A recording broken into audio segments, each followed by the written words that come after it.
Kelahiran sebagai manusia. Kita dilahirkan ke dunia ini sesungguhnya memiliki perannya masing-masing, menjelma menjadi manusia untuk bisa berguna bagi diri sendiri secara khusus dan umumnya bagi sesama yang membutuhkan kita. Keberuntungan dilahirkan sebagai manusia karena terlahir dengan dua unsur, jasmani dan rohani. Jasmaninya adalah badan, tubuh manusia, sedangkan rohani merupakan hakikat Tuhan yang kekal abadi. Wujud sebagai manusia adalah sebagai wujud yang paling tinggi, karena hanya dalam wujud ini seseorang bisa menemukan kebahagiaan dan membebaskan dari kelahiran selanjutnya. Secara kehidupan, tidak bisa dipungkiri bahwa kita lahir ke dunia adalah hasil dari sebuah perkawinan ayah dan ibu kita, rasa cinta di antara keduanya yang kemudian dilekatkan dalam sebuah ikatan perkawinan. Kemudian mereka melakukan persenggamaan sehingga terjadilah penyatuan dua rasa cinta yang dilebur menjadi satu. Dalam persenggamaan tersebut, terjadilah pelepasan spermatozoa dari ayah yang selanjutnya mereka bergerak menuju pasangannya, yaitu ovum atau sel telur yang berada di dalam rahim. Setelah mereka bertemu, maka sperma akan bergerak mengelilingi sel telur sebanyak 7 kali. Setelah itu barulah sperma berusaha untuk menembus lapisan pelindung sel telur, dan jika berhasil, maka terjadilah penyatuan antara sel telur dengan sperma yang akan mengakibatkan pembuahan yang selanjutnya membentuk segumpal darah yang merupakan cikal bakal janin bayi manusia.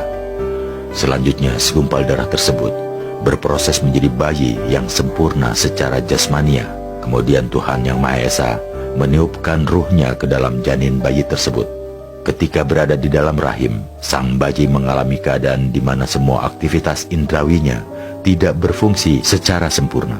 Atau dengan kata lain, lubang-lubang indrawinya masih tertutup karena sang bayi berada dalam air ketuban atau omnium water selama kurang lebih 9 bulan, sampai akhirnya sang bayi lahir ke alam dunia ini.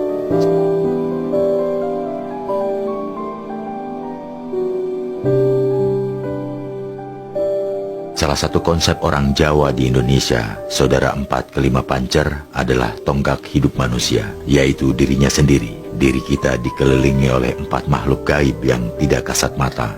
Mereka adalah saudara yang setia menemani hidup kita, mulai dilahirkan di dunia, hingga kita nanti meninggal dunia menuju alam kelanggengan. Dahulu orang Jawa di Indonesia tidak memahami konsep malaikat, maka mereka menyebut malaikat penjaga manusia dengan saudara 4 atau sedulur papat. Konsep ini oleh orang Jawa dipercaya melalui sebuah pengamatan, atau bahasa Jawanya adalah niteni. Mulai saat janin tumbuh di perut ibu, janin dilindungi di dalam rahim oleh ketuban. Selanjutnya adalah ari-ari, darah, dan pusar. Itulah saudara manusia sejak awal dia hidup, dan selanjutnya 4 saudara ini kemudian dikubur. Namun orang Jawa percaya 4 saudara ini tetap menemani diri manusia hingga ke liang lahat, karena air ketuban adalah yang pertama kali keluar saat ibu melahirkan. Orang Jawa menyebutnya saudara tua. Saudara ini melindungi jasad fisik dari bahaya, maka ia adalah sang pelindung fisik. Selanjutnya yang lebih mudah adalah ari-ari, tembumi atau plasenta, pembungkus janin dalam rahim. Ia melingkupi tindakan janin dalam rahim yang kemudian mengantarkan kita ke tujuan, maka ia adalah sang pengantar.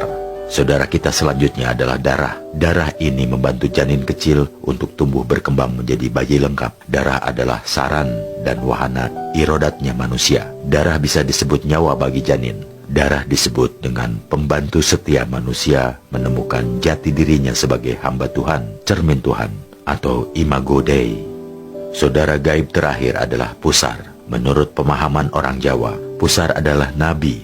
Pusar secara biologis adalah tali yang menghubungkan perut bayi dalam rahim dan ari-ari.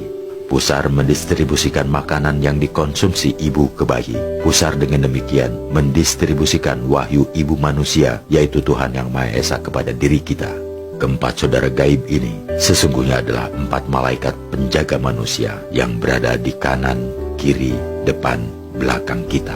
Maka tidak salah jika kita menyapa dan bersahabat akrab dengan mereka. Secara gaib, Tuhan memberikan pengajaran tidak langsung kepada hati kita. Namun, melalui mereka pengajaran itu disampaikan Keempat penjaga malaikat itu adalah Jibril, penerus informasi Tuhan untuk kita; Israfil, pembaca buku rencana Tuhan untuk kita; Mikael, pembagi rezeki untuk kita; dan Israel, penunggu berakhirnya nyawa untuk kita. Keempat malaikat itu oleh orang Jawa dianggap sebagai sedulur karib hidup manusia. Bila kita paham bahwa perjalanan hidup untuk bertemu dengan Tuhan Yang Maha Esa hakikatnya adalah perjalanan menuju ke dalam, bukan keluar. Perjalanan menembus langit ketujuh hakikatnya adalah perjalanan diri palsu menuju diri sejati dan menemukan Sang Aku Sejati.